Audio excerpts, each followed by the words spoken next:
hali saqlab qolishda imkoni bo'lsa ham ota-onasini puli yo'qligi uchun o'lib ketyapti-da. Mana har bitta shokoladni tarkibini yoki shirinlikda chipslarni tarkibini o'qing, mayda harflar bilan yozadi. Ye birikmalar bor, ya'ni ye bo'lmaydigan birikmalar. Nima sababdan bizda jigar sirrozi ko'payib ketdi? Nima sababdan buyraklar quriyapti? Yiliga 2000 dan ortiq bola saratonga chalinyapti.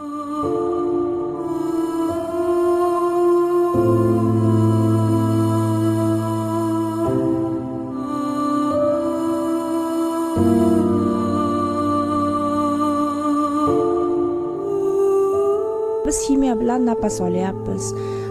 Havoni tarkibi bulg'anib bo'lgan. Mayonezli salatlarda qilamiz.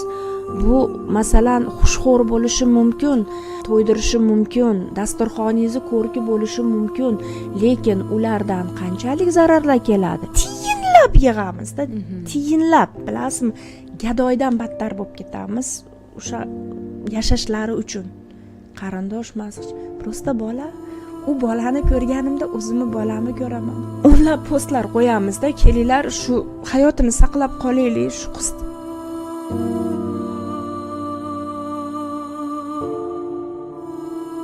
Bu saraton men uchun begona, meni eshigimni taqillatmaydi deb o'ylamang.